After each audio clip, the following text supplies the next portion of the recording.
Good morning, everyone. I will be chairing the meeting today on behalf of Commissioner Euclid. He is traveling out of state for a meeting. So I'm really excited to be here. We have a great agenda coming up. But before we get started, I would love to have everyone on the panel go around and introduce themselves.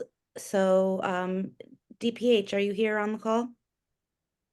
Yes, I am. Susan Logan. I'm in the Injury and Violence Surveillance Unit at DPH. Thank you. Great, nice to meet you. Nice to meet you too. DMV, are you on the call? I am here. Good morning. Jim Politis from the Department of Motor Vehicles, Legislative Affairs. Good to see everyone. Hi, Jim. And from Department of Ed?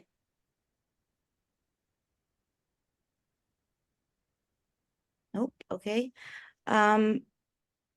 Aging and Disability Services, are you guys here? Yes, good morning, Deputy Commissioner. This is Jonathan Slivka, Executive Assistant in the Commissioner's Office at Aging and Disability Services. Thank you. Thanks. And State Police?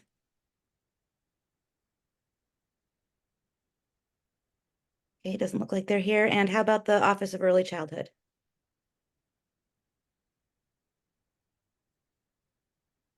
Okay, well, we expect some additional members to be joining us along the way, so that might change our agenda a little bit. We'll probably move the adoption of the minutes to the end of the meeting to see if any additional members are able to join. So the agenda is up on the screen. You can read through it quickly. It looks like we have a really interesting and engaging set of presentations coming up, and we're excited to hear about them. So first up, we have Ellen Lee from the National Transportation Safety Board, who is going to give us a presentation on reducing speed and recidivism. This presentation was given at Connecticut's Strategic Highway Safety Summit a few months ago, and it was really well received. It generated a lot of discussion among the folks there, so we thought that it would be something that this body would be interested in hearing about. So, Ellen, I'd love to turn it over to you. Thank you so much for having me. My name's Ellen Lee from the National Transportation Safety Board. I'm an investigator with the Office of Highway Safety. Next slide, please. So let me first give you an overview of who the NTSB is. We're a federal agency that's independent, and we're charged by Congress with investigating every civil aviation accident in the US and significant accidents in other modes of transportation. That includes railroad, transit, highway, marine, pipeline, and commercial space. We determine the probable cause of the accidents that we investigate and issue safety recommendations aimed at preventing future occurrences. We have no regulatory authority, so we carry out our mission by maintaining our independence and conducting objective, thorough investigations and safety studies.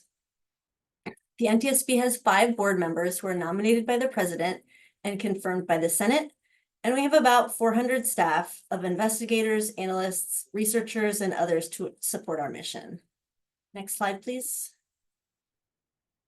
So we focus solely on safety. We work alongside with state and local law enforcement for our investigations, but we do not determine blame or liability. So again, our role is to make recommendations to various entities to help improve safety. Next slide. So the reason for this talk is that, again, we all here understand that speeding is a critical highway safety issue. You know, about 30% of fatalities nationwide involve excessive speed. The NTSB has long recognized that we need comprehensive strategies to target this problem, and we strongly do support the safe system approach. So over many years, we've issued safety recommendations to federal agencies, states, and others, covering strategies like driver education, roadway design, enforcement, automated enforcement, setting appropriate speed limits, and vehicle technology to prevent speeding. So we know that the speeding problem is not going away. We continue to see speeding crashes daily. The NTSB continues to investigate significant crashes that are caused by drivers traveling double or even triple the speed limit. And those are not isolated incidents. I'll be discussing one such crash that happened in North Las Vegas, Nevada, what we found out of that investigation, and what recommendations we made concerning speeding and speeding recidivism. Next slide, please. Okay, so to give you an overview of this crash, it occurred in January of 2022, about 3:12 p.m. on a Saturday, at the intersection of North Commerce Street and West Cheyenne Avenue in North Las Vegas, Nevada. A Dodge Challenger was traveling northbound on North Commerce Street, which is the red arrow. And that street had a speed limit of 35 miles per hour. The cross street, West Cheyenne Avenue, had a posted speed limit of 50 miles per hour. And a Toyota Sienna minivan was traveling eastbound, and that's shown with the yellow arrow. The Dodge driver entered the intersection on a red traffic signal and struck the right side of the Toyota minivan. 4 additional vehicles that were traveling on West Cheyenne Avenue were also involved in subsequent impacts. And as a result of this crash, both occupants of the Dodge and all 7 occupants of the Toyota were killed. Next slide.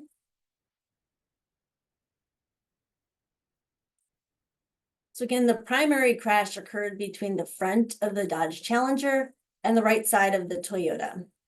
And you can see this is very significant damage sustained by the Toyota, resulting in essentially loss of all occupant survival space.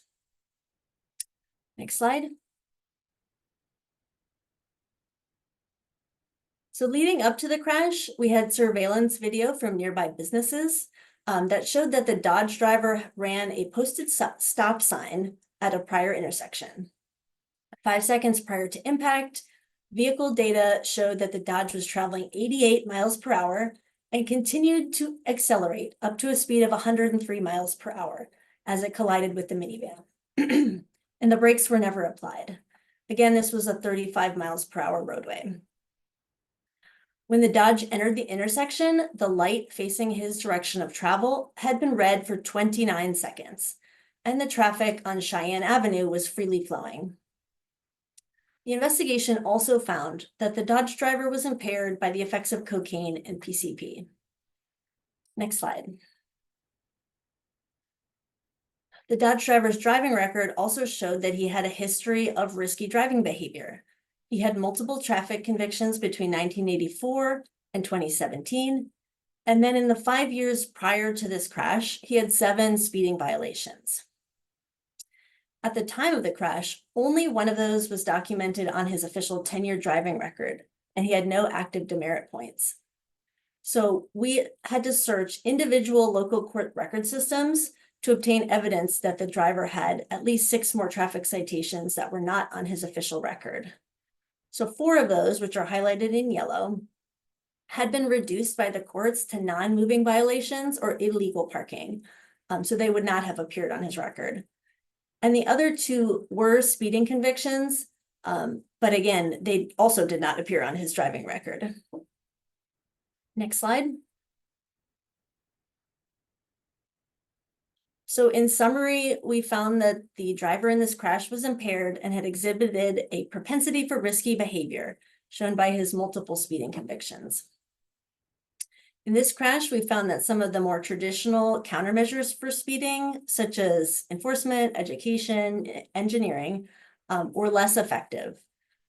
Therefore, we found that vehicle technology can help to ensure safe speeds and be another aspect of redundancy for the safe system approach. In addition, this crash highlighted the need for countermeasures that are specific to repeat speeding offenders. Next slide, please. Technology can be critical in helping to deter speeding. And one of the most beneficial is automated enforcement or speed safety cameras. So if implemented thoughtfully, it's a proven safety countermeasure. Connecticut, along with many other states, currently allows limited use of speed safety cameras. However, since 2017, the NTSB has been recommending to states that they remove barriers for implementing these programs. Intelligent Speed Assistance, or ISA, is a vehicle technology that's designed to help ensure safe speeds. So the system determines the speed limit using onboard cameras and map databases. It can be a passive system that just provides a warning to the driver and the driver is fully responsible for slowing the vehicle, or it can be an active system.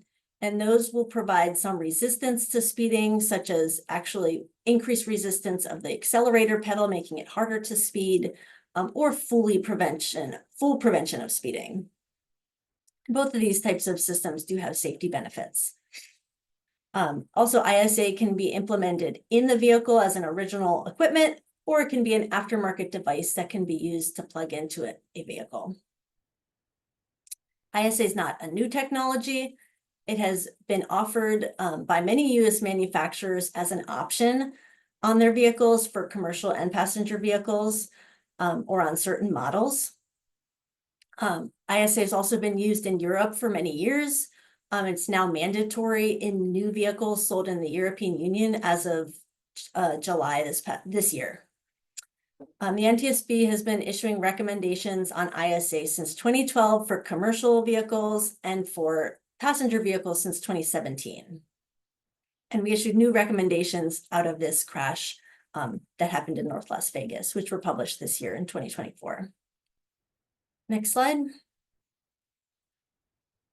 So as far as our new recommendations regarding speed prevention technology, to highlight two of these, we asked NHTSA to require ISA systems in all new vehicles that would at minimum warn the driver when the speed limit is exceeded. We recognize that obviously a warning system may not prevent every speeding crash. In this crash, we had an impaired driver and a risky driver who may not have heeded such a warning. But we believe that equipping all vehicles with the warning systems is a necessary first step to increasing prevalence of this technology. We also asked automakers to voluntarily install these systems as standard on their vehicles. Again, many already use the systems on certain models or as options that consumers have to pay extra for, and we want to encourage more widespread adoption. Next slide. So moving on to the issue of speeding recidivism, what we found was that traffic offenses typically involve separate data systems, and that could include law enforcement, judicial, and DMV. And each of these might hold certain key information related to drivers and their offenses. So ideally, these systems are going to be linked statewide. They'll be sharing data back and forth, and this would facilitate identification of problem drivers who have repeated violations, like our Dodge driver. In practice, we know that there's a number of challenges to effective data sharing. What we found in the North Las Vegas crash was that despite repeated law enforcement actions, the driver's record was inaccurate, and local courts did not share their adjudication data. And that resulted in the driver being treated as a new offender each time he had a new speeding ticket, even though he wasn't a new offender. So in other words, in Nevada, the systems were not communicating and did not adequately share information. It's critical that we do identify repeat speeding offenders because these drivers pose a higher risk to other road users in terms of causing crashes and causing fatal crashes. In addition, as mentioned before, some of the traditional countermeasures typically have not been successful at deterring repeat offenders, so we really do need new countermeasures designed to deter them from speeding. Next slide, please.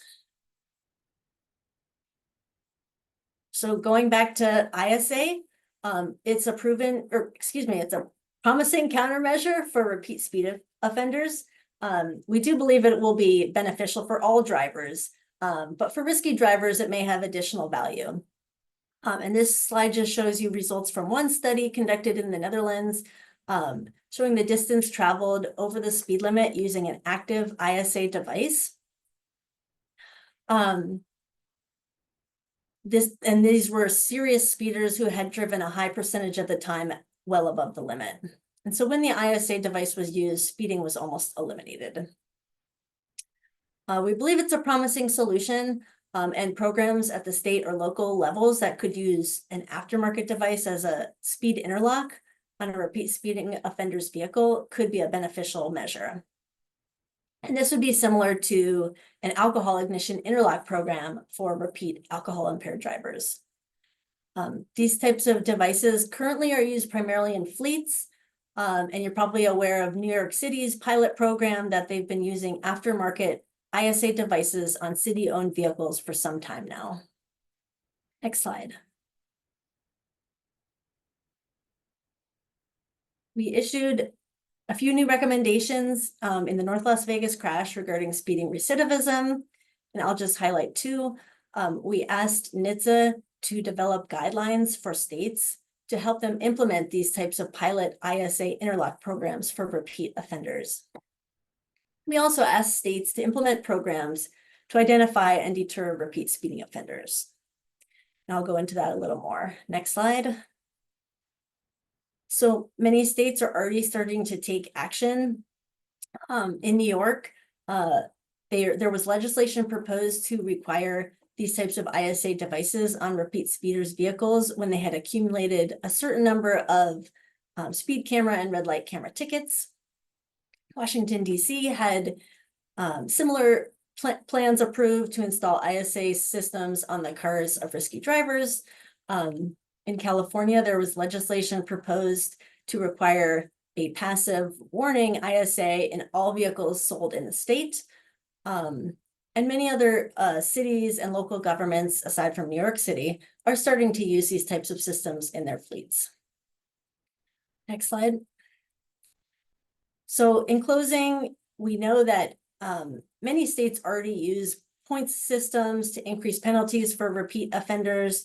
However, in practice, this hasn't been shown to be highly effective at reducing speeding for repeat offenders. And that was certainly true in the North Las Vegas crash. Many of the offenses were pled down to parking tickets and therefore did not appear on his record, and each court was basically unaware of his prior offense. So we're encouraging states to take additional actions, such as developing a statewide system to track repeat speeding offenders, and sharing data throughout the legal process to accurately capture the driver's complete history.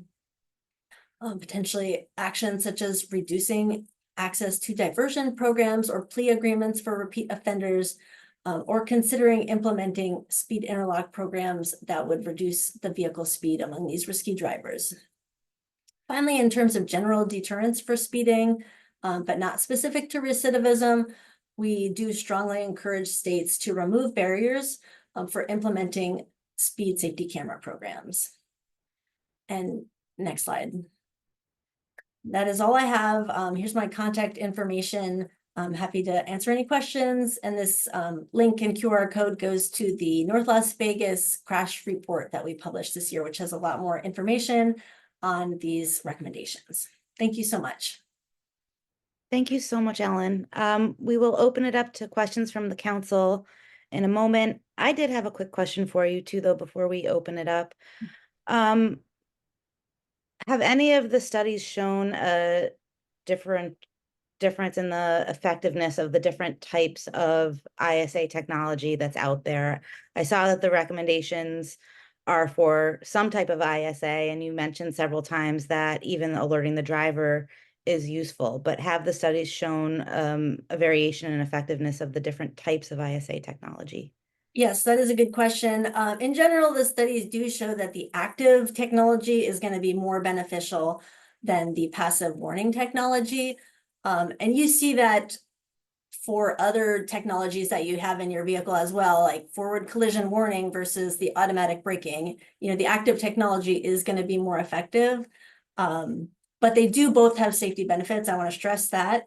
And again, we made the recommendation for getting the warning systems on the device, or excuse me, warning systems on the cars, again, as a first step. You know, we need to get moving on this. That's a typical way that these types of technologies are introduced into vehicles.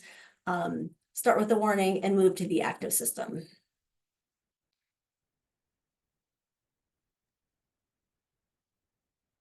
Great, thank you so much.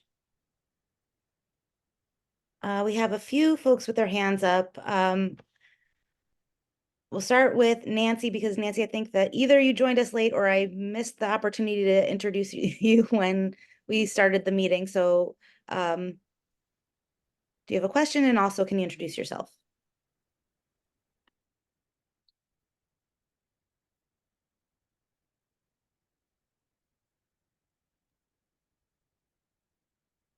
Nancy?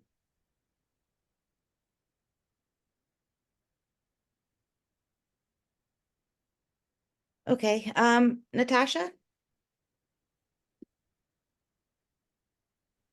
Good morning, everyone. My name is Natasha. I work at the Connecticut Department of Transportation. I had a question for you, Ellen, regarding the state being able to share information regarding the repeat offenders. Has there ever been a thought to maybe using insurance information? I know when I got when someone gets a ticket, it's usually captured and then your insurance company knows about it. So when you go for new rates, it usually identifies. Has there been any thought to maybe plugging into the insurance companies? And I know it won't capture everyone because not everybody has insurance, but at least maybe some of the repeat offenders, it could be captured. And I don't think it matters what state you're in, that that insurance information is captured. Yeah, excuse me, that's, yeah, a great suggestion. I don't think we at the NTSB personally looked into it.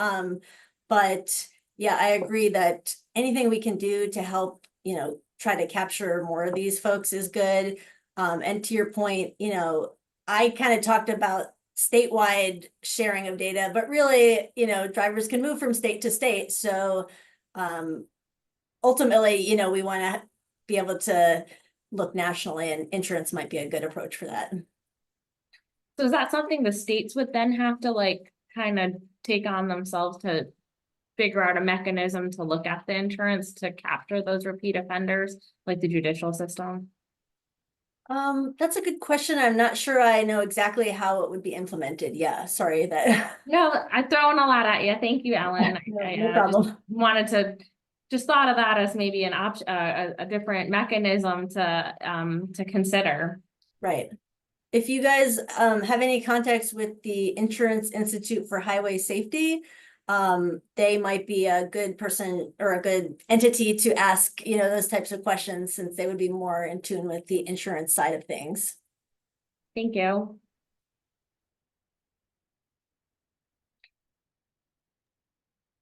All right, thanks, everybody. It looks like Nancy Chupak's microphone's not working, but she's joining us from State Judicial. So welcome, Nancy, and she will add stuff to the chat if she has something to add.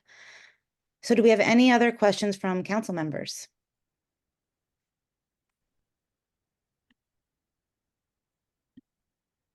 Susan? Yes, thank you.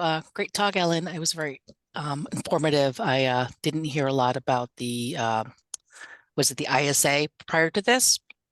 And so I just was wondering on the judicial side, when it said that this person had pled, I don't know how they would pled, but it was brought down to illegal parking. How is that something that is commonly done? Is that done in Nevada? Is this something that I don't understand how something from speeding could be brought down to like a non-moving offense?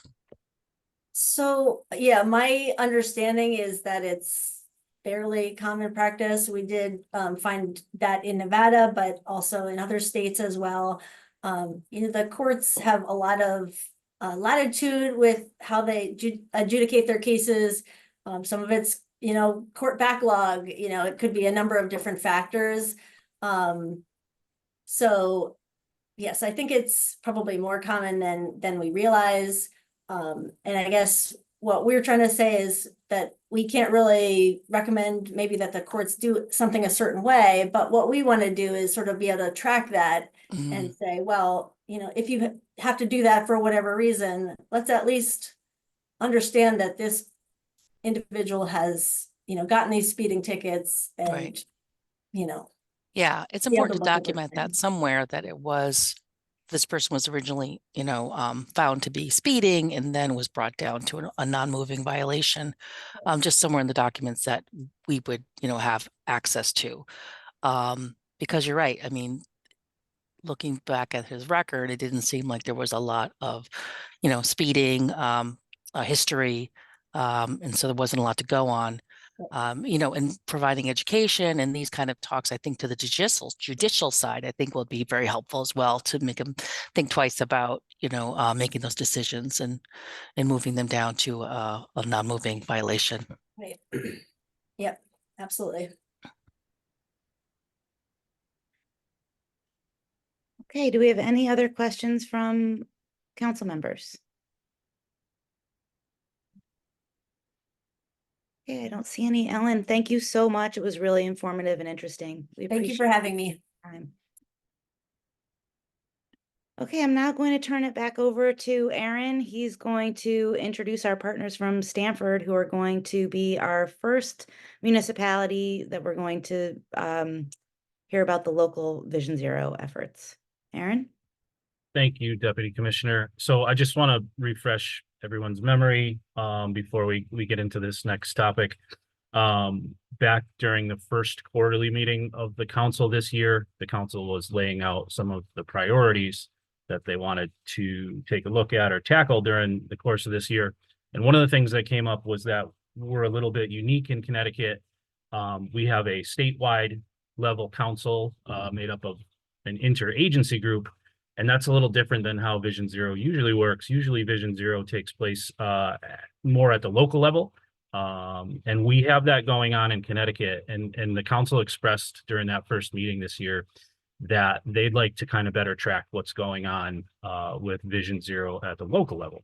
So we're going to try to have a reoccurring local Vision Zero spotlight, I think, during these meetings where we can. And today we're lucky enough to have Luke here, Luke Budenweiser, who is a transportation planner at Stanford, to tell us a little bit about what's going on with their Vision Zero efforts. So Luke. Awesome. Thank you so much, Aaron. Yeah, so good morning, everyone. My name is Luke Buttenwieser. I am the transportation planner at the city of Stanford. I work in the transportation, traffic, and parking department, and I oversee the city's Vision Zero program with a broad group of city residents and city employees as well. So next slide. So Stanford Vision Zero, this is our comprehensive effort to eliminate serious and fatal roadway crashes by 2032. Mayor Caroline Simmons signed the executive order declaring Vision Zero in 2022. We're proud and happy to be the first city and municipality in the state of Connecticut to declare ourselves, the goal of Vision Zero. So as you can see here in this photo, this is really a broad group of stakeholders. The Vision Zero program is kind of managed and overseen by our Vision Zero task force. That task force has representatives from our department I'm in, transportation, traffic, and parking, the police department, 911 communications, our public safety data analyst, fire department. Our ADA council is involved with it. The mayor's office is involved. So it's really kind of a broad group. There's also elected officials. There's members of our land use boards that are on the task force. So it's really kind of, and then different neighborhood associations as well. So it's really a broad group of stakeholders that are on this task force, along with, I should mention also community groups too, such as like People Friendly Stanford, which is our local like bike ped advocacy organization. So really the idea is this is a broad group of stakeholders that is making this plan for Stanford. We really wanted to go forth, making sure this is not like a cookie cutter plan where we're just going to, oh, what did Jersey City do? Or what did, Chicago do? But really understanding the uniqueness of Stanford and uniqueness of our roadways, our land use, to make sure that our safety policy is built for our residents in our city. So you can go on to the next slide. So our action plan, we kicked it off in the spring of this year. And it's really, we honed in a lot on engagement. So just so far, we've had over 3,000 interactions with our residents, whether that be digitally online. So we have an example here of our Vision Zero project feedback map. So this is an online map where people are able to go in, put down a pin, say, what mode of transportation they normally use. If they're a walker, a biker, a driver, they take transit, they have mobility impairments, for instance. And, specific locations where they have felt unsafe, right? So a lot of times we really look into the hard crash data to understand where issues are happening on our roads. But a lot of times if there's, it doesn't pick up the anecdotes, right? That doesn't pick up the near misses. So I tell people, this is how they can give us their direct feedback on locations where they felt unsafe. So they're able to put in, where they might want a new sidewalk or where they've had difficulty crossing the road, or, oh, this corner is really bad. When I come around the bend, or I can't really see very well, there should be a stop sign here. What's really also been interesting is that this engagement map overlays actually very nicely with our high energy network map, which I'm going to go into shortly. But This is one tool that we've been using a lot for our online engagement. Then we've also been doing a series of pop-up events. So we've had 12 in-person events all across the city at different fairs, like health and wellness fairs, arts and crafts fairs. We're actually going to the health department's family day this Saturday for more engagement. But this is really, the exercise you see me doing here is a little fun pom-pom event, right? So you have a little jar with pom-poms, and it's each card of, if you want to see more traffic calming, you want to see more accessibility, you want to see more enforcement, you want to see more education, more bike infrastructure. So it's really just kind of a fun way to interact with the community and get engaged with everybody out where people are, right? We tried not to hold this 5 o'clock meeting on a Wednesday night to come talk about roadway safety, because you're really just going to get people who are free and available at 5 o'clock on a Wednesday night, which really isn't, people with families or people who might be working late or people working overnight. But really we want to make a concerted effort to go into the community where they are at that time, as opposed to having them come to us. And then we also made a concerted effort to go and talk with our decision-making boards. So we presented in front of our city council, which is we call the Board of Representatives. We presented to our planning board, our zoning board, our Parks and Recreation Commission, and we've been working with our Board of Education as well. So we really want to kind of interface with all those key decision-making bodies in the city. So when they make their decisions, they're understanding what Vision Zero is, especially, for instance, the capital budget or new ordinances, or different, policies and regulations, that they're really understanding Vision Zero and taking that into mind, because we really want to be able to try to integrate the concept and idea of Vision Zero into all functions of city operations and city governance. So engagement's been a really important part of the action plan for us. And you go on to the next slide. So I mentioned the high entry network before. So this is our data analysis. So this is our high entry network. We broke it out into 3 tiers, tier 1, 2, and 3. Tier 1 is the most dangerous roads and intersections in the city. So tier 1 captures 41% of killed and seriously injured crashes, but that just represents 3% of our intersections and 4% of our roadway miles. So 41% of KSIs are at 4% of our roadway miles and 3% of our intersections. And then tiers 1 through 3 captures 59% of KSIs at just 6% of our intersections and 15% of our roadway miles. So, when I show this map to people, no one's very surprised, right? I think a lot of us know where the most dangerous roadways are in the city. But what this helps is that this kind of becomes our North Star. So this allows us to really hone in and target specific locations for interventions, for roadway improvement projects, for future grant projects, even, maintenance activities can get enhanced on these roads, because these are the most dangerous roads in the city. And we developed this network through a few different metrics. One is just simply the prevalence and history of serious injury crashes and fatal crashes. The other is the prevalence of pedestrian and bicyclist crashes. So we want to elevate bike and ped crashes, since those are our most vulnerable users.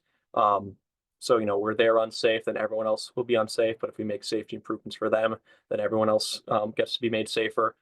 But then we also looked at, is there a certain type of crash happening at a certain type of intersection? So are we seeing, for an example, a high number of pedestrian crashes occurring at signalized intersections?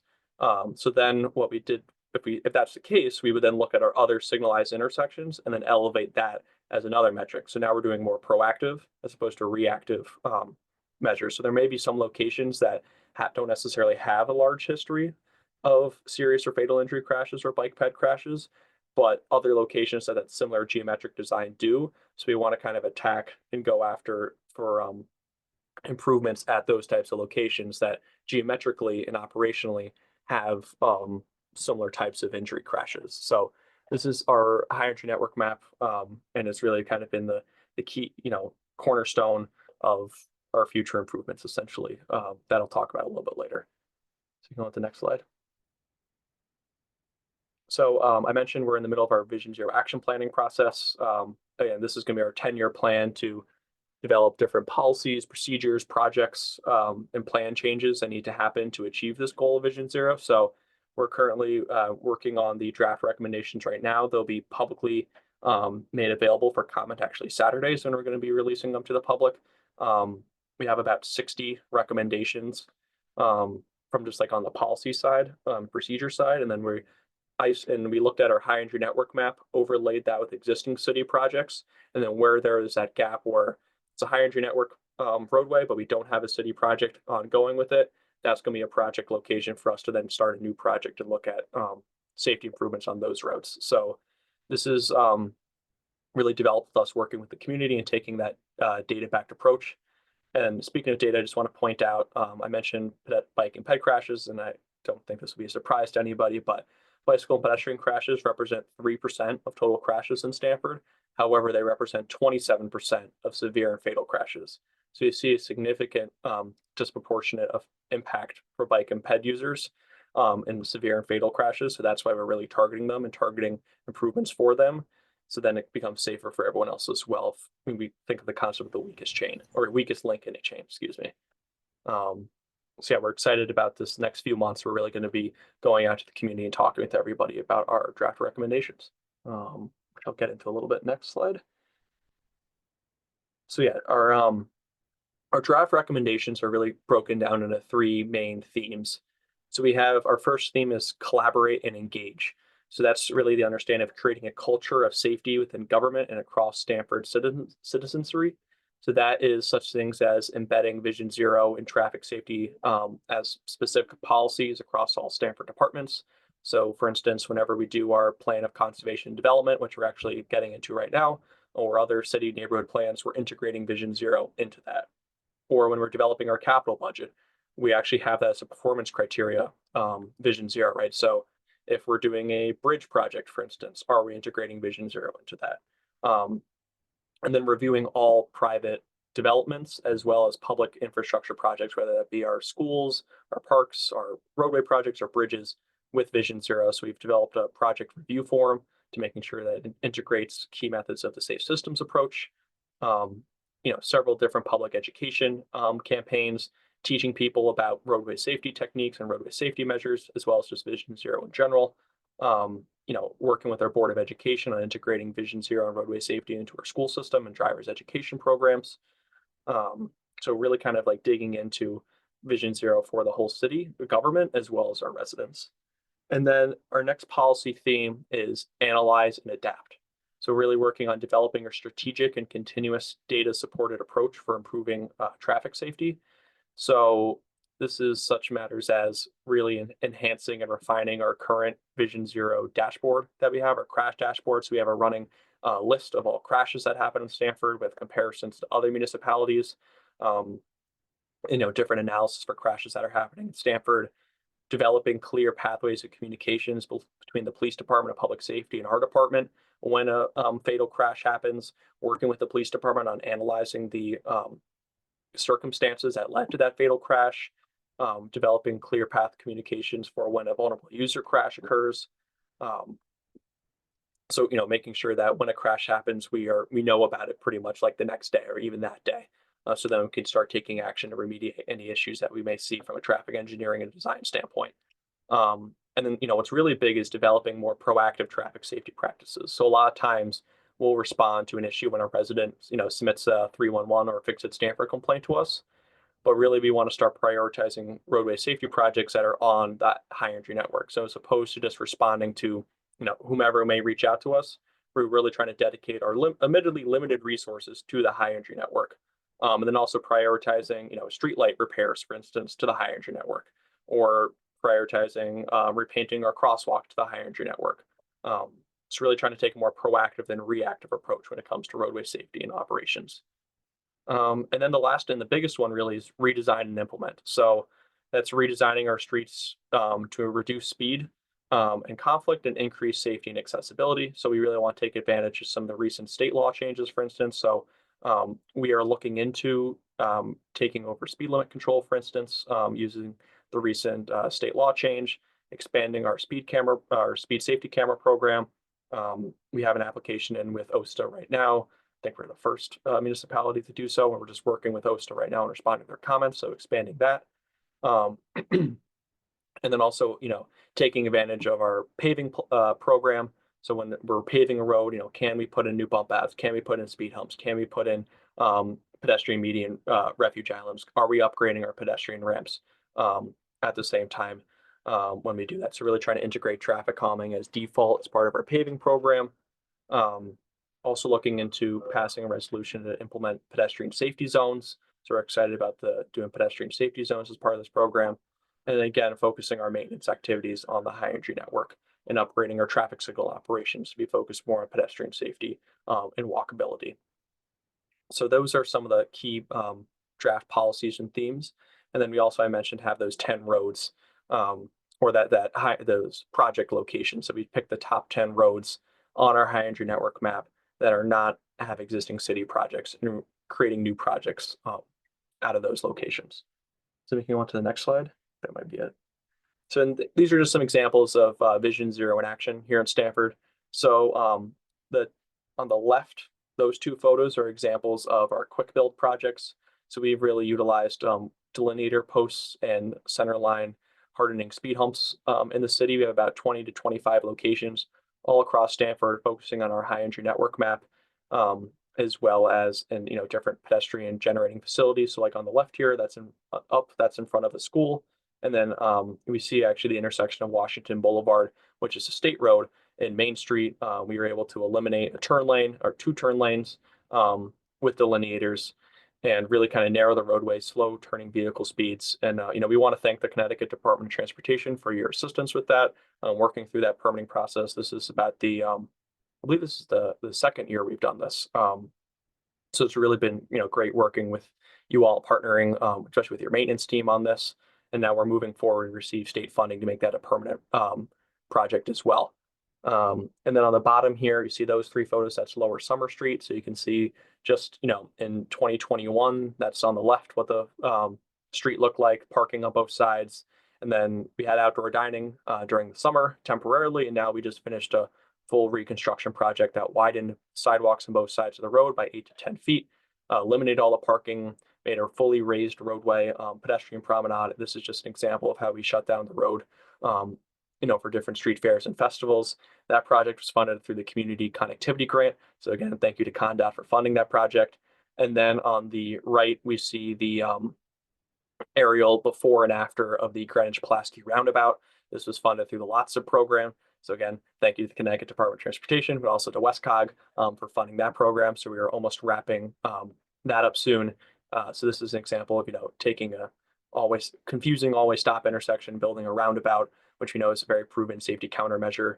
So it's really kind of this idea of quick build projects, long-term capital projects, really to achieve our Vision Zero goals. And we have many, many more projects down the line that are coming, a lot of them funded by ConnDOT. So once again, thank you for the continued partnership and funding with that. Yeah, and I believe that is it. And I'm happy to take any questions. Thank you. Luke, thank you so much. And I think you've set a pretty high bar for the other communities that we're going to look at in the future. It's just really impressive to see a community taking such a proactive and intentional approach to safety this way. And also, I really appreciate the way that you're relying on data, but also really making community engagement such a high priority. So thank you for all of that. I did have a question before we open it up to other council members. I'm wondering whether your analysis has been limited to state roads or whether you've also included data on state roads, and if so, whether you've shared that information with our staff here at ConnDOT. Yeah, so we did look at all local roads. So, we excluded the mayor and 95, but we did look at our local roads. We have High Ridge Road, Long Ridge Road, East Main, West Main, Tresser, and Route 1. One of our recommendations is actually to develop better communication lines with ConnDOT related to those high energy network roads, and we'll be working, how can we target working with ConnDOT more hand in hand, because quite frankly, all the state roads are tier 1 roadways. So that is something that we want to address. And I think we've been in conversation already with traffic engineering, for instance, in Newington. We're actually working on a lot of improvements on Washington Boulevard. We just completed a great road safety audit with the community connectivity team, as well as traffic engineering that is really, I think, really understood the needs of the community and the desires of the community. actually recommended a lot of new kind of cutting edge approaches to roadway safety that we're excited about, that we're working on obtaining funding for. So I mean, the partnership's really been great with CONDOT, and you've really been understanding the community here in Stamford and what we're trying to achieve here with Vision Zero. Fantastic. Thanks, Luke. So do we have any questions from council members? Susan? Hi, thanks for calling on me. This is another interesting presentation. So I do have a question about the partners that you are engaging, because you had this section on engaging and collaboration in your policy section. So have you reached out to, because I know motorcycle riders are a big, it's like a serious or fatal injury when they, do have a traffic accident. So have you engaged them, and have you actually in your analysis looked at those statistics? So we haven't specifically engaged, there's no like motorcycle riding organization in Stamford. We haven't engaged them directly necessarily. It hasn't been necessarily I don't say a large issue in Stamford, Okay. just in terms of like our total crashes. We don't have many rural winding roads that motorcycles may be more interested in riding on. We Mhm. do have more like scooter and motorbike users that we've been working with our police department on, as well as the community on kind of engaging that demographic, especially since they tend to be a little bit younger, Mhm. and working with them on roadway safety. And there's a second part to your question, I believe. I'm sorry. It was the analysis of since you're Yes. not seeing a lot of motorcycle crashes, you're probably not, have you broken that out in your analysis to look at the crash in motorcycles and how severe they were? Yeah, I know we didn't really break that out as like a key kind of user group in our Okay. analysis, but Yeah, they would all have right. been in, the serious injury group. Yeah. Broke that out. Yeah, I'm sure they would have been. And then finally, as far as your bicyclist and pedestrian injuries, have you looked at like the root cause of how those happen? Is it more about there's no, bike lanes, or less like limited crosswalks, or is it people just not paying attention when they're driving and they take a right turn and they, crash into somebody, or is it really just speed? So what are the things that you're seeing with these kind of crashes? Yeah, no, I know we did an analysis. I forget the numbers. We have a full like 30-page crash analysis document. I think it's on our website. I can definitely share that with the group. But we found that I think it's between like 70 and 80% of our pedestrian crashes occur within like 100 feet of a sidewalk or 100 feet of like a bus stop, for instance. Mm-hmm, So we know that, where we have some pedestrian facilities, that's obviously where pedestrian crashes are happening. And I think when we're, looking at the system, it's making sure that we have that infrastructure in place mm-hmm, to support, do we even have sidewalks, right? Is the roadway lit? Or the crosswalks lit? Are we just putting up signs in a crosswalk across a 5-lane road with, yeah, no support whatsoever? right. Or are we putting in RFBs, hawk signals, pedestrian refuge islands, raised crosswalks, Mm-hmm, different things like that? So one of the recommendations, for instance, in our action plan is don't just install a crosswalk with protections that go along with it that are more than just signs and paint. Put in right. some more hardware infrastructure, make sure the lighting is done right. Really, so we're creating that very much safer system, a much safer infrastructure for our pedestrians. Okay, thank Yeah. you. I appreciate that. Thank you. Thanks, Susan. Do we have any other questions? Okay, I don't see any. Thank you so much, Luke, for joining us. Yeah, thank you so much for having me. And is there a public comment period? I can stay on for the if there's, I don't know if it's like a Q&A or just a comments at the That end. would be great. If you don't Okay. mind staying on in Yeah. case there's any questions in the Q&A, that would be great. Okay, no problem at all. Thank you again for having me. Okay, next up on the agenda is subcommittee reports. So I'm going to turn it over to Aaron to walk us through. Thank you, Deputy Commissioner. So as we know, the council's process and its work with the subcommittees has been going on for 2 years now, and there's been a kind of an established process. The subcommittees have been working hard, and at the last council meeting, the council gave some guidance to the subcommittees to please start drafting their their policy recommendations to share with the council for their consideration. At that last meeting, the subcommittees got together and did that. They drafted up some recommendations. And we're going to hear kind of a high level overview of what they're going to propose today. And we can go ahead and do that now. First up will be the Enforcement Subcommittee, and that's chaired by Terry Thompson and Sergeant John Akampora. So I will turn it over to you. Good morning. Thank you, everyone. And we met just recently and went over a couple of things that we had provided to the council back in June.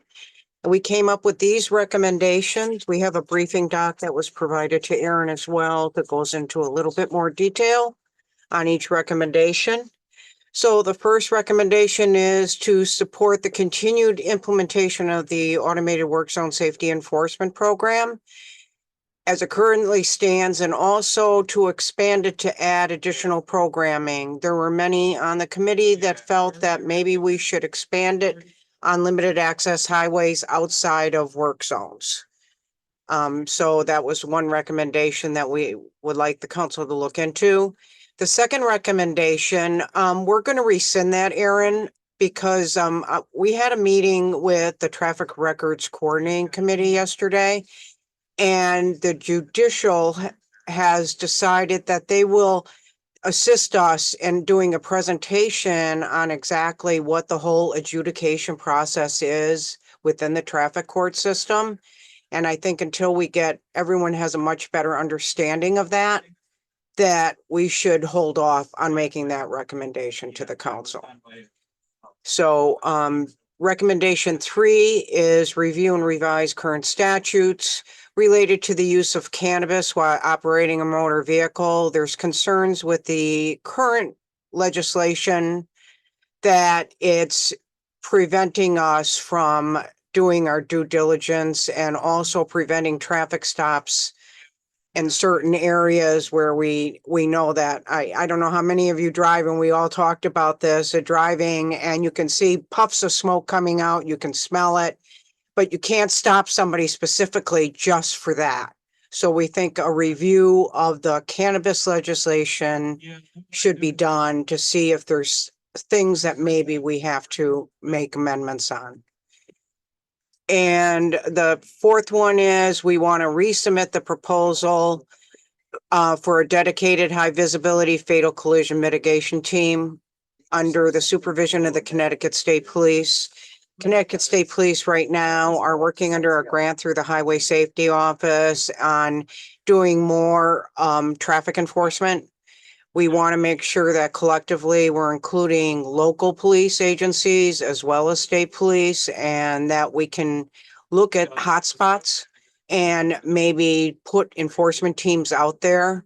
And this is a preventative. We are trying to stop fatal and serious injuries on our roadways. So we are asking for that again. We want to also resubmit the proposal originally proposed in 23 to enact a helmet law for all operators of motor vehicles. There was an amendment made in the last legislative period. And I think that it was for anybody that has their motorcycle license like 3 years or less must wear a helmet. I think that was a really good compromise, but it never went anywhere in the legislature. And there was just discussion about motorcycles. And I think that the evidence is clear that we need to do something on the side of the motorcycles with the helmet law. So we're recommending that get passed. We want to continue to support the Department of Transportation open container law. It's been going on forever, trying to get this open container law passed, and it hasn't happened, but we still fully support wanting to enact this open container law. Aaron, I think I had 2 more. Recommendation 7 is resubmit the following 2 bills. This was last legislative session, Senate Bill number 424 and 423, reducing the blood alcohol level. I think evidence is showing and some of the metrics that we're getting and the crash analysis and everything that we need to do something. It's becoming a much bigger issue. And recommendation 8 was submitted on the June 20th report out to the council. Apologize for the misspelling on vision. Blood and saliva testing and e-warrants. We really think that we should be looking more at this and that maybe implement a pilot project to see how that's going. Right now, there is a pilot program for phlebotomy certification for law enforcement. And I think we should at least put in a pilot program on that. We also recommend that there be a joint meeting of the Vision Zero Council and the Strategic Highway Safety Plan, at least at the executive committee level, to make sure that we're all working together collaboratively. Many of you on this call are on numerous highway safety committees and in all different areas, but I think collectively we all want to have one voice and all working towards the same goal. And it was interesting in talking about insurance previously. We do recommend the council try to assist in engaging insurance companies and discuss their concerns regarding highway safety, the effects of current laws, new technology that's out there. We discuss the ISA and liability so that we have a much better understanding when we start going forward, especially when we're trying to enact policies or laws, exactly to make sure that we're maintaining a focus on that. And that's that. Thank you, Terry. And thank you to your work and the work of all of your subcommittee members. Deputy Commissioner, I'll turn it back to you in case the council wants to talk about this at all. Yep. Thank you so much, Terry. It's really helpful. So does anyone on the council have any comments or questions?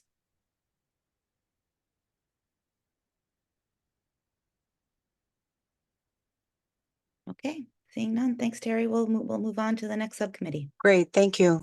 And if there are comments, questions, or concerns today, obviously, there will be some time for the council to review these, I think, in the coming weeks. Next up, we have our engineering subcommittee that's co-chaired by Natasha Fatu and Chuck Harlow. Take it away. Good morning. For the engineering subcommittee, we met mid-August. We had about 20 participants, 6 people in person. We did have a hybrid meeting where we discussed the recommendations that we would like to move forward with for this upcoming legislative session.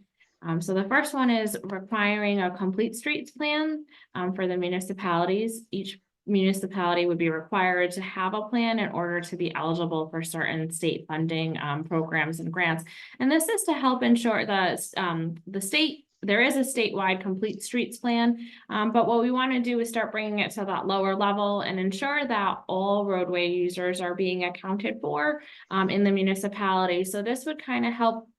If a municipality has a complete streets plan, maybe it helps to prioritize the locations, and as they're making improvements, they can identify improvements that could make the project more equitable for all roadway users. Maybe there's sidewalks that should be included. So we thought that this would be, we'd like to see the legislators move on this, the policy level being at the state legislature, and reason would be for helping with funding. Next slide, please. The next recommendation is designation of safety corridors. CONDOT does not necessarily have the legislative authority to designate safety corridors on public roadways. And what this would do is enhance enforcement and also double fines for a stretch of roadway. So if you have speeders or aggressive drivers on that stretch of roadway, and we've identified it as a safety corridor, it gives the enforcement an ability to have that, ticket them or cite them, and then it would be double fines for that stretch of roadway. And again, that authority would need to come from the legislators, and the reasoning is authority. Next slide, please. So this is one that was near and dear to my heart, and I asked Natasha if I could just talk to this one. I recently had 3 children go through driver's ed in the last few years, and it's quite expensive. And when we were looking at the data, you can see that 10% of all fatals and 10% of serious injury crashes involve unlicensed or young drivers. And our thought here, and I think we've worked a little bit with the education subcommittee on this, is that if we can get some training to some of these drivers, this would help drive down those crashes. And the reason, so now the reason why we're looking at this here is we need to go through the legislature because this is going to require funding. We weren't exactly sure how that funding would take place. We talked about tax credits or needs-based subsidies, something along those lines. That's something that we'd need further discussion before we would submit this to the legislature. The next slide, please. The other one we've talked about this in the past, is funds for Vision Zero initiatives. So we have a lot of these ideas that come out through all the different committees, and but there's no money behind them to move them forward. So the thought is that we would look for the state legislature to provide funding for certain initiatives or test cases, or however we wanted to start this process moving forward to get these things moving. And they're not just good ideas that are, you know, on the books, but there's no way to get them to happen. And next slide. And the last but not least, we're looking to support and endorse the motorcycle helmet rule law that, you know, Terry just discussed. And we're also, you know, supporting the reduction of the BAC to 0.05. And I believe that was what we came up with. Thank you, Chuck and Natasha. I know these are initiatives and recommendations that you've been working on for quite some time, so we appreciate that. Turn it back to Deputy Commissioner in case the council has any comments. Any comments or questions?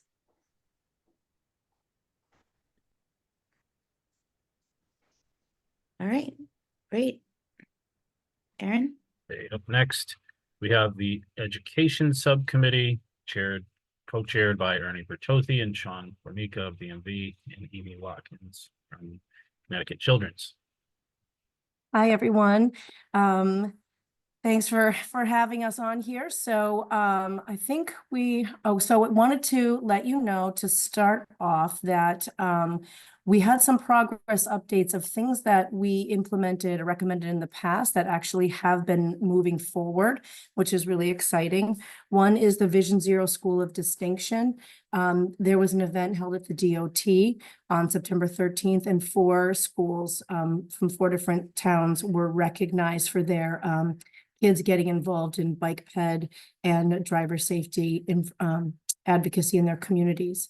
Also, a former, one of our legislative mandated a DMV video that would be created to show drivers who are renewing their license, or someone who is getting a license in Connecticut, transferring from another state. And that work has started. It's actually nearing completion to get that license renewal video up and running. So that's some good information about some progress. Next slide.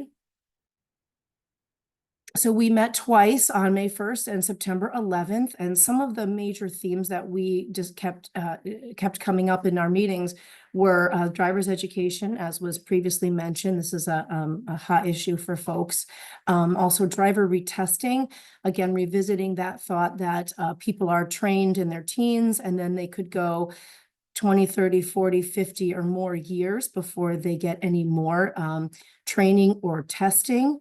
And so that could be an issue that we want to look at. And along the lines of the blood draw to check for impairment, if something like that were to pass, would we need to be including an educational session on that, or something to reach out to the public so that they understand what this is? We know in early mentions of this to the public, there was a lot of pushback. So something like that may require a public education campaign for people to understand. And the last topic that came up was the impact of prescription drugs on driving safety, and whether people are fully aware of the dangers of certain medications when they are driving. So that launched us into our recommendations, which we can head on to. Thank you. The first is a nice, easy one. In a previous legislation, we passed that Vision Zero program of distinction for the schools. That was in 2023, although there's been some great work on that, and congratulations to Safe Routes to School and Kristen Levesque for her hard work with that.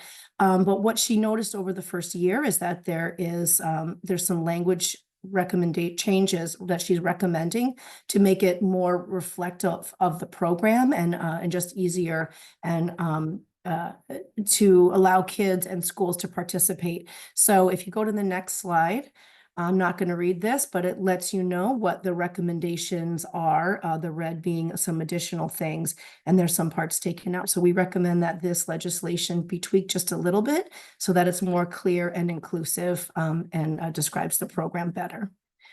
Moving on, our recommendation number 2. So this is sort of an interesting one, because what we kept coming down to was, as we were talking about some of the problems that we've seen and what could possibly be done about them, we kept running into the issue of, well, we wonder, what is the scope of this problem? What are the contributing factors to this problem? What are other states doing? And we realized that oftentimes we couldn't make a sound recommendation either legislatively or to our state agencies without some more information. We wanted to make sure that our recommendations and the recommendations of the other subcommittees are well-informed and sound, and not so much a result of us brainstorming on a call with whoever happens to be on that call that day, but actually having the benefit of having somebody who can dive deep into best practices and national statistics. So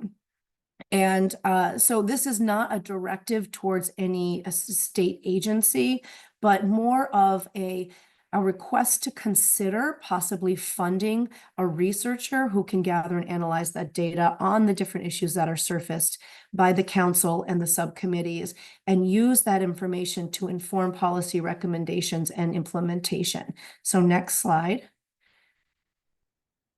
Okay, this is by no means a comprehensive list of all the things that they could investigate, but these were some of the things that we talked about. We talked about delinquent vehicle registrations and insurance, and wondering nationally, like what's driving this? Is it that people aren't easily able to find when their registration is due? Is it that they don't have the money to do it? Basically, what is happening and what can we do to address it? This is important because people who don't have registered vehicles or insurance might leave the scene of an accident, which can make especially a difference if it's a pedestrian-involved crash and somebody's requiring medical help. So we have a lot of hit and runs and a lot of other dangerous behaviors that maybe would be changed if we could address some of the delinquent registrations. But we don't know. So that's an area we suggested. Another that we've seen a lot is window tinting. We've noticed that a lot of cars are, not a lot of cars, but we have seen front window tinting that is so dark, you can't see the passengers at all. You can't see the driver, which affects the communication that other drivers can have with that driver, as well as pedestrians. We have the pedestrian wave campaign, and you can't make eye contact or make any gestures to somebody that you can't see. So, what are the regulations? How is it currently enforced? What are the national best practices, and what can we do? And finally, a huge one is this driver retesting. As I mentioned, people are concerned that decades can go by before somebody is, they never have to get trained again or tested again. So how are states handling aging drivers? How are they addressing training people on new laws and infrastructure? Another one is our driver's ed. That's unlikely to go back to schools. So how can we make that more attainable to people? Can we give tax credits, insurance credits? What are other states doing? How are we evaluating our training and testing? What are the recommendations from national driving schools? There's some states where we've heard that there's a lottery that every 10 years, people's name goes into a lottery, and you could get picked for driver retraining or driver testing. So we are curious what is out there and how we could adapt that for our state. Next slide. So this is our third recommendation, which would not be a legislative ask, but more of a recommendation to DMV. And we want to know if the driver's test has been, last time it was updated. Does it include some new infrastructure? Does it include new policies, especially as they relate to bike ped safety? So having that review to ensure that it's including some of our more current laws and ways of thinking about driving safely. Next slide. A review of the driver's education program. So that's one we talked about a lot. So we, as was previously mentioned, and it came up in our group, we have some people on the committees that have kids that are going through driver's ed. It's $1,000. It's expensive. There's an equity issue there. But also, some of the classes is just on Zoom. And answers are given to children they're given the answers so that they can pass the test. And we're not sure how effective a driver's education program is that, number one, everybody doesn't have to take or can't take because of limitations in access, but also how effective is it if you're doing a 2-hour Zoom and not paying attention, and the only thing you have to do is pass an easy test for which you're provided the answers. So we would like our current curriculum to be looked at and to make sure we're educating our young drivers to the best of our ability. Next slide. Another one that is just a recommendation to a state agency and not a legislative ask is to just continue to increase community education on new policies and infrastructure. Again, we have that one touch point, maybe two with our new DMV video, where we can actually get people the information they need about some new policies and things like that, new infrastructure, things like yellow arrows, flashing yellow arrows, concurrent signaling, roundabouts that are becoming more and more common across the state. So increasing those public announcements and promotions, either advertisements, digitally, so that people can be reached with this new information. For example, maybe because we have so many roundabouts coming, increasing our education to the community about how to safely drive in a roundabout, et cetera. Next slide. Child passenger safety, it is just in general across the board, something that's super important to saving lives.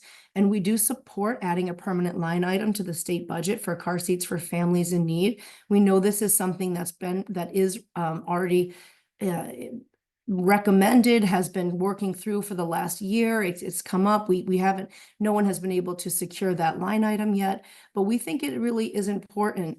And it relates to education in the way that the car seat distribution program that's proposed is not just a distribution program, it's an education program as well. So when parents come to get seats, they have to be educated on how to properly use the seat, both how to put the child in the seat safely and correctly, and how to install the seat into the car correctly so that it works and protects the children.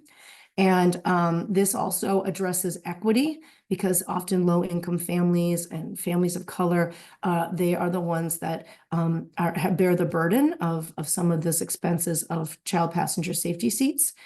So we are in favor of getting that passed as a standalone funding item and not just part of a state agency budget, so that it doesn't risk being eliminated in the future. Right now, all of our car seats that are provided to low-income families in the state come from basically NHTSA funding that could be cut at any time. So it's important that we align ourselves with states like Massachusetts and New York that actually fund their child passenger safety programs. Next slide. This is a TBD slide because we are going to put our support behind some of the other recommendations of the other committees. So it's just sort of a placeholder for us. Thank you. Thanks, Amy. Thank you so much, Amy. Oh, sorry, Go- Aaron. No, go ahead, go ahead. Yeah, thanks, Amy. Really, really interesting stuff. Does anyone on the council have any comments or questions?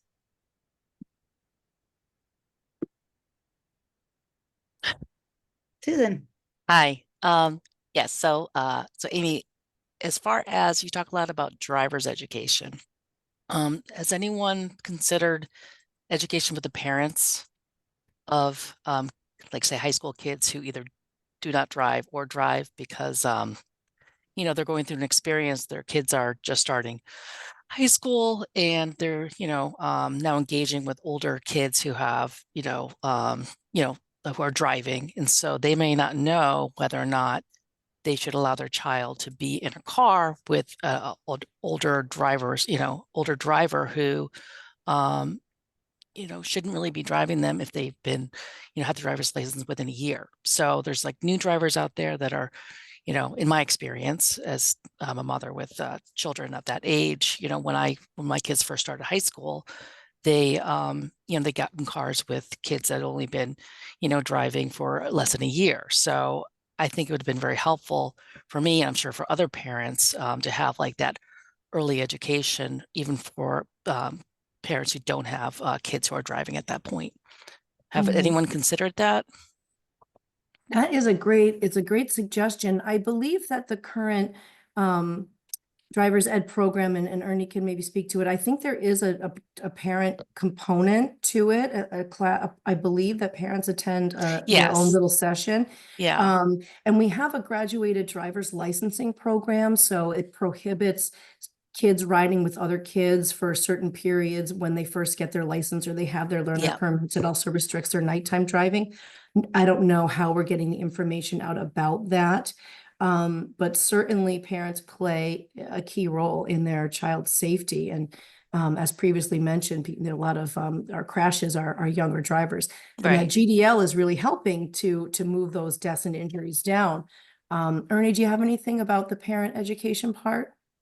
Yeah, no, I think you touched on it, Amy. Thank you. And thank you, Susan, for the idea. Because because Amy, you're 100% right. But I think, Susan, what you're referring to is Yeah. basically educating parents who might have a freshman in high school Yes. that, Yeah. That's what I they experienced. haven't actually gone through the Gotcha. process to get a license. And I think a lot of that just comes from the opportunities that we have, the state has, to promote the GDL here in Connecticut and what the rules of the road are. So Yeah. it's just a public relations component, but we definitely should and could consider getting that education back into high schools, even for the younger students, not just like juniors and seniors. Yeah, no, I agree. And I did attend all my kids' parent sessions for their driver's ed, and it was really eye-opening because with my first one, I'm like, oh, I didn't know that. Oh, I didn't know that. And so they were, getting into, I knew that they shouldn't be in cars with new drivers, but I mean, maybe other parents didn't know that. But there's a lot of education that I got in those driver's ed sessions that I wish I had known, when my kids were just starting high school. So just a thought. It's good for us Thanks. to even consider as part of Watch for Me, part of our school outreach and education, to consider educating parents of younger kids about that sort of thing. So we're taking that suggestion. I'm taking that also into my other job. So that, because that's a great suggestion. Yeah, I thought you would be. Yeah, that's great. One Thanks. thing I forgot to mention, because I couldn't see the notes page, was that the research position that we were proposing would be modeled after the position at the OLR. So, the person that the people in the legislative office building that do the research to help inform legislative recommendations and best practices. So we have a model for what that would look like and how that would operate, but it would be something that would operate to inform the Vision Zero committee. Great, thanks. Do we have any other questions for Amy and Ernie? No? Okay, I'll turn it back to Aaron for our final subcommittee update. Our final subcommittee update comes from the Equity Subcommittee, co-chaired by Catherine Hedberg and Alex Lackey. Thanks, Aaron, and thanks to everyone on the Equity Subcommittee who helped participate and generate these ideas. And we had a meeting in September. A lot of these ideas come from a previous meeting in June. And the first one is similar to what you just heard from the Education Subcommittee. We're very supportive of creating a dedicated line item in the state budget for a car seat distribution program and kind of a formalized car seat distribution program, because Connecticut already has a network of car seat fitting stations who will help people sometimes on an ad hoc basis, sometimes hold events, and car seats do get distributed, but there's not necessarily a formal, income qualified or some sort of eligibility qualified program for distributing car seats into the hands and cars of the neediest families. And we hear often from our car seat technicians that availability of seats remains a problem. People in lower economic brackets are often resorting to expired seats, sometimes significantly expired seats, sometimes seats that have been in crashes, which are not recommended to use anymore. And some have no seats at all.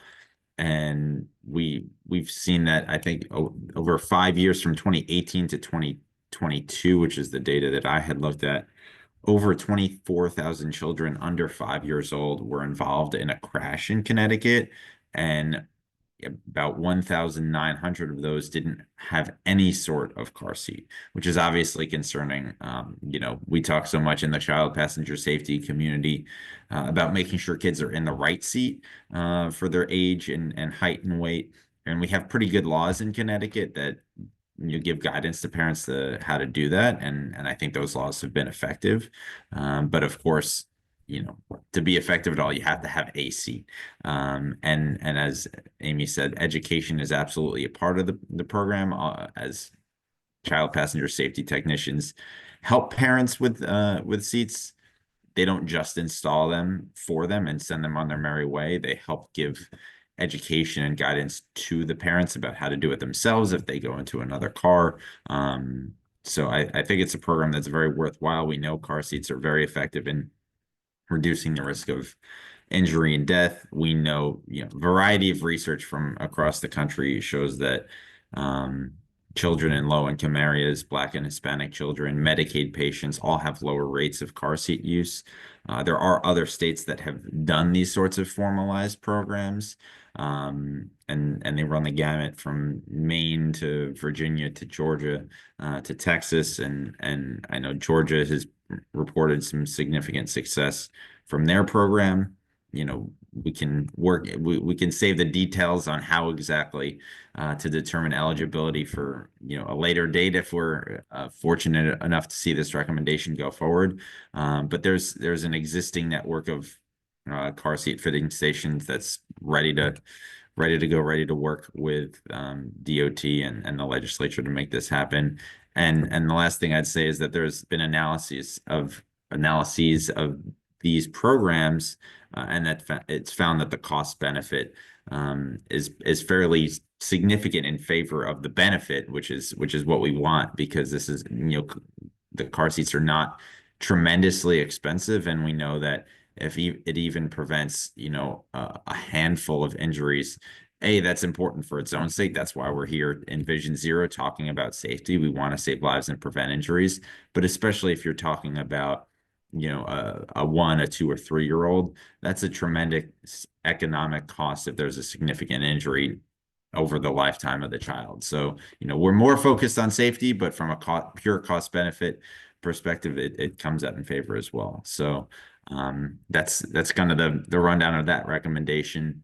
The other two, I think we can go a little bit more quickly. There's definitely a lot of interest among the committee in increasing and continuing funding for the Community Connectivity Grant Program, focusing on safety. I know we heard some about that a little bit earlier. And for the judicial branch, and I'd be interested to participate in that conversation with the enforcement subcommittee as well. There was some conversation among our group about the possibility of including community service as part of a disposition for certain traffic cases. And I know, we heard from the folks who are involved with the child passenger safety class, which is required for violators, that people are more willing to pay the fine, but they don't want to go to the class or like do anything except go to the class. And that seems to be like the more severe punishment in some ways, but it's also, less, financially detrimental. Certainly we want to make sure that the classes aren't forcing people to miss work necessarily, to, miss to have a hardship for their livelihoods, but for especially egregious cases, it would be great to have a network of people that are able to go into schools or wherever to almost do some sort of community service victim impact panels. We know there are similar things related to impaired driving. These could be applied to other severe offenses as well. And then you can go to the next slide. And I'll just kind of go through these briefly because we just heard them. Support a lot of the recommendations from the education subcommittee about updating the Vision Zero program of distinction language, having a researcher coordinate with the council and subcommittees. Certainly support continued review and enhanced access to driver education programs. I think we heard that pretty much throughout from almost every subcommittee. And I think there's a strong desire to make sure that driver education is as good as possible and as many kids as possible are getting it. And then the last thing I think we would say is for the police phlebotomy program, we certainly understand the need for that program. I think that our only recommendation for that is that there's a fact sheet that's available to the public so they can understand how the program is going and how it works, what actually happens when there's a police phlebotomist that's doing phlebotomy, how that procedure works. So I think that would be helpful for public awareness and understanding. So those are our recommendations and endorsements. And I'll just pass it over to Katie for one more slide about an event that's coming up. So this was mentioned at the last update and it was actually moved due to weather. So the new date's happening next week on October 2nd from 9:30 to 11:30. If it does rain, there is a rain location. That'll be the Connecticut DOT headquarter building for the same time. The event is the ADA 34th celebration. It's intended to be an outdoor classroom event. We have, I believe, 17 different exhibits that'll highlight different accessibility, paratransit, construction with detectable warning surfaces for curb ramps and whatnot, and accessible voting. So I wanted to just highlight that event again, and that it was moved to next week.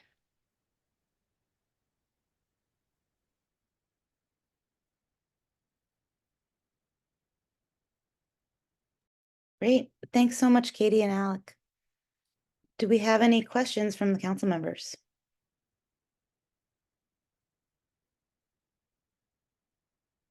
Okay, I don't hear any. So I'd like to remind the subcommittee members, if you could just send your final, oh, Amy. Thank you. If as long as we're announcing events, I just wanted to take a quick second to say that we're holding the World Day of Remembrance for road traffic victims. It'll be our second statewide event in memory of road traffic victims that's in the cars and out of the cars. It's going to be Sunday, November 17th, in line with the World event. It's from 1 to 2:30, and it is in New Haven this year at DeGale Field at Gulf Street Park. So that's Sunday, November 17th, 1 to 2:30 in New Haven at Gulf Street Park, the World Day of Remembrance for road traffic victims. The commissioner will be there, Senator Blumenthal, the mayor of New Haven, a faith leader, and family members sharing their stories. Thank you. Thanks, Amy. Terry? I just want to say quickly that we support everything that the other subcommittees are doing. I didn't mention that, but we endorse everything that they're doing and the safety corridor and stuff. I appreciate all of that and all the subcommittees' work. So I just want to say enforcement is behind all of us. You know, that's a great segue into what I was just about to say, which was, you know, there seems to be a lot of commonality amongst the recommendations from all of the subcommittees. So the council might want to consider, once we've seen everything all come in and you have a chance to review them, combining some of those recommendations into single recommendations, because there does seem to be a lot of common themes across the subcommittees. So that's just a suggestion. I'd also like to remind the subcommittee chairs to send their committee's final recommendations to Aaron.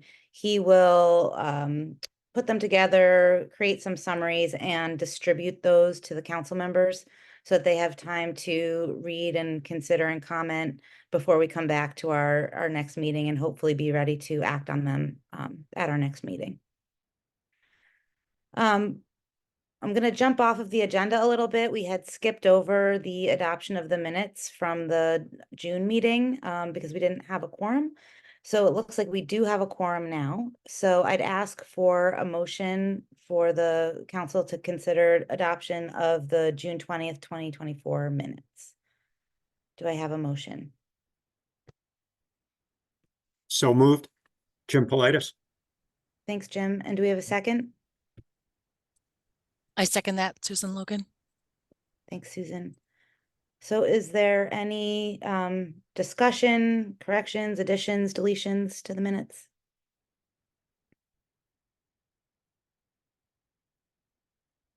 Okay, hearing none, I'll call for a vote. All in favor of adoption, please say aye. Aye. Any objections?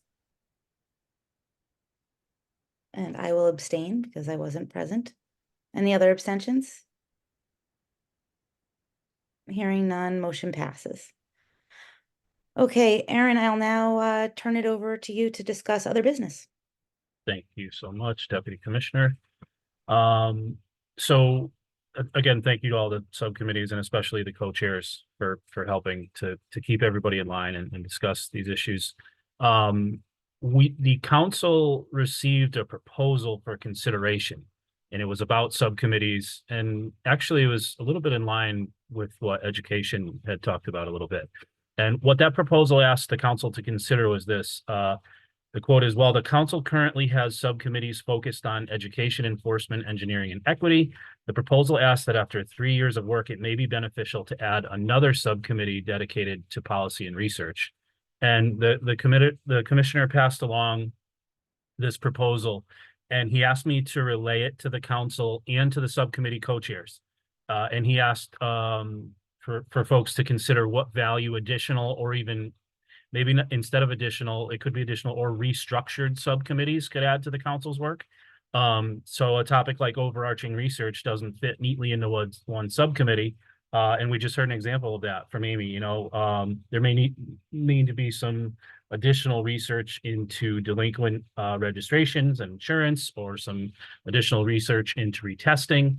What kind of would there be another subcommittee or a restructure of a subcommittee to specifically look at those kinds of things? So what the commissioner was asking is for folks on the council and at the subcommittee level, if you have thoughts on this, please share them with me or with the commissioner directly. We'll get those in front of the council for consideration. And I think what we'll have probably is an agenda item for a discussion point on this. We can kind of set this up before the meeting and then maybe take some action on it during the meeting. And you'll see further communication either from me or from the commissioner on this, but it sounds like there's some commonality here with what the subcommittees are already talking about and this proposal. So this is a good time to have that conversation, good time to think about it and relay some thoughts back to us. Also, we want to note that the T2 Center was recently recognized in FHWA's Everyday Counts newsletter for the program on nighttime visibility for safety. I believe Donna Shea is here. And Donna, if you don't mind, you can tell us a little bit more about that. Sure. Thanks, Aaron. So nice to be with you all and to hear these great recommendations and the great work coming out of the Vision Zero Council. I'm just joining in the Education Committee, so I look forward to being even more involved in the future.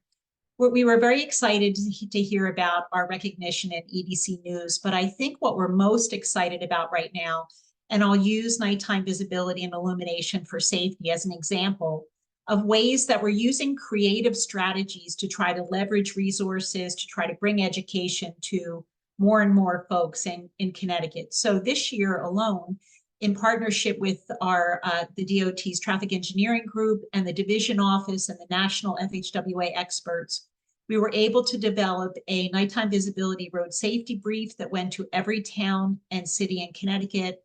We actually added nighttime visibility to our safe transportation for every pedestrian training.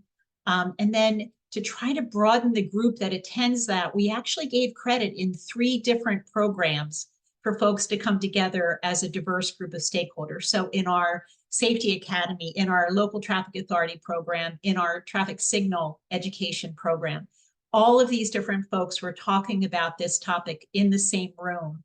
And it was really exciting. And I think that really got FHWA excited about seeing the efforts that we're doing in Connecticut.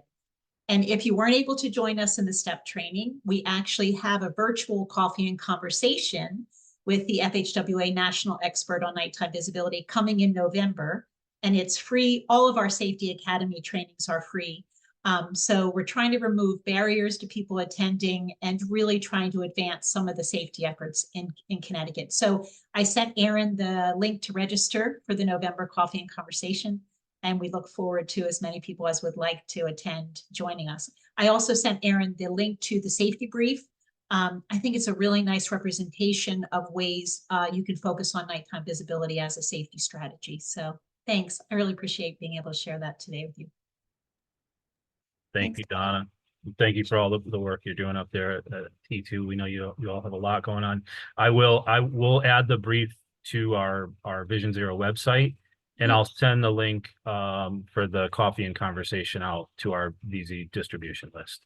Super. Thank you. Okay.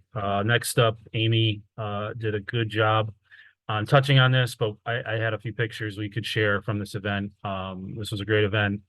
And you know, I think, again, Amy, your work on this and the work of the Safe Routes folks, Kristen Levesque and Haley Fournier, was immense on this program to stand it up out of nowhere. You know, this came out of legislation and it didn't give a whole lot of guidance. And I know folks worked really hard to get this program stood up. Now that it exists, though, we had, you know, our 4 schools or districts that were Canton, East Haddam, Hamden, and Norwalk that were recognized as part of this program. What we'd like to see, anybody here, please share this program. We'd like to see this program expanded. We hear a lot about education. We hear a lot about education in the schools, and this program is a vehicle for that to happen. And it's existing, and it's a direct result of work from the subcommittee through the council that went through and was passed as legislation. And you know, all of this work that we do, it's nice to be able to see results, and this program now exists. So please share with your education partners and kids and your kids' friends and whoever else. Let them know this program exists and if they want to take part in it. And last thing, next meeting was scheduled for December 10th. It sounds like we need to reschedule that meeting. I think the goal is that we're going to aim to have a hybrid option for both in-person and Zoom for those who can attend in person. We're going to float a date of December 12th for that meeting, but we'll check with council members and subcommittee co-chairs for availability, but just stay tuned on that. That's all I have. Deputy Commissioner King, I'll turn it back to you. So I'd like to open it up to council members for any additional comments or questions before we move on to the public comment section of the agenda. Okay, doesn't sound like anybody has anything. So Aaron, we want to kick off the public comment section? Yes. Just as a reminder to folks for public comment, please raise your hand to be called upon or enter your question in the Q&A field. In-person questions will be prioritized over those entered in the Q&A field. And let's see, I think we have a few in the Q&A field already, but we'll give folks a chance to raise their hand if they want to ask an in-person question.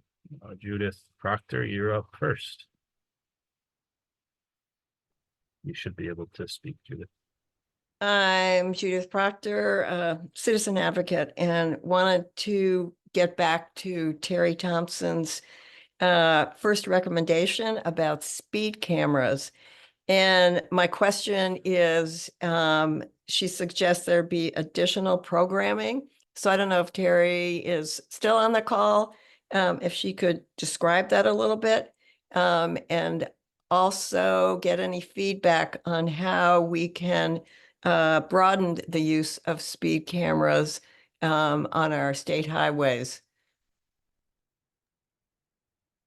I'm here, Judith. And actually your last comment was exactly what was suggested, and maybe I didn't say it out correctly, but it is doing the expansion of speed cameras on the limited access highways. Okay. And that's what we were wanting to do, maybe a pilot program on that. As everyone here knows, speeding is a big issue in the state, and trying to do something to that effect and use those type of speed cameras for that. So Okay. that was a suggestion, Judy.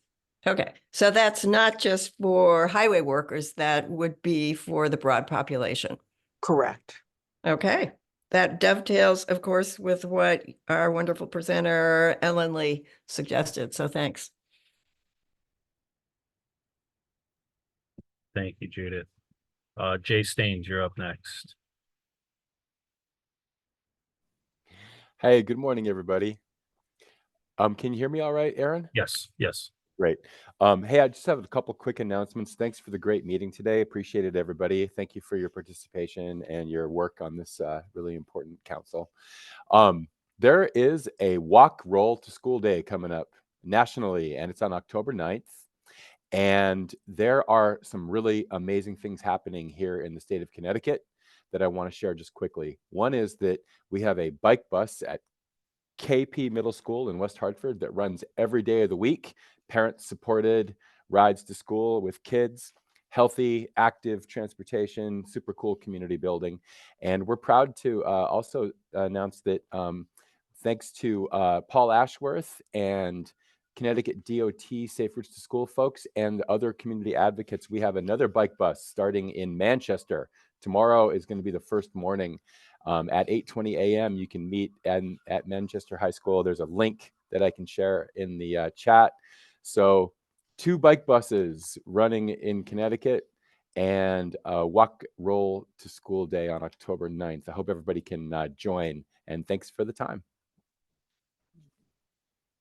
Thank you, Jay.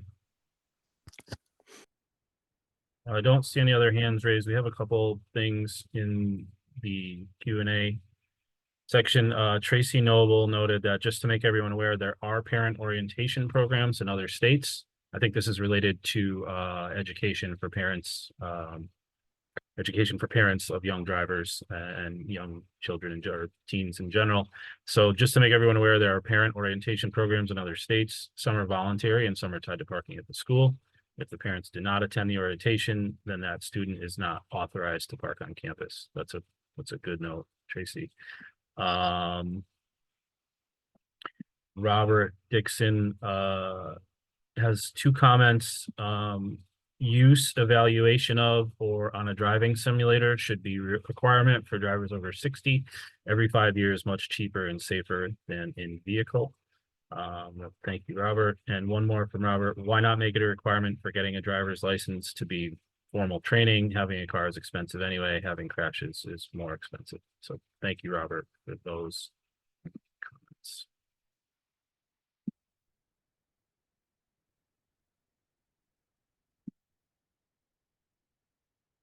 We don't have any more questions in the Q&A or any hands raised. All right. Well, again, thank you, everyone. Thank you to our presenters for some really interesting presentations. Thank you so much to the subcommittee co-chairs for all of the work that you have done to come up with these recommendations. And we look forward to the next council meeting where we can adopt them. So I think we're ending our time here. I would be willing to entertain a motion to adjourn. So move, Luis. Thanks, Jim. Do we have a second? Second, John Slivka. Thanks, John. All in favor of adjourning? Aye. Great. Thank you again, everyone. Have a great day. Thank you. Bye. Bye-bye.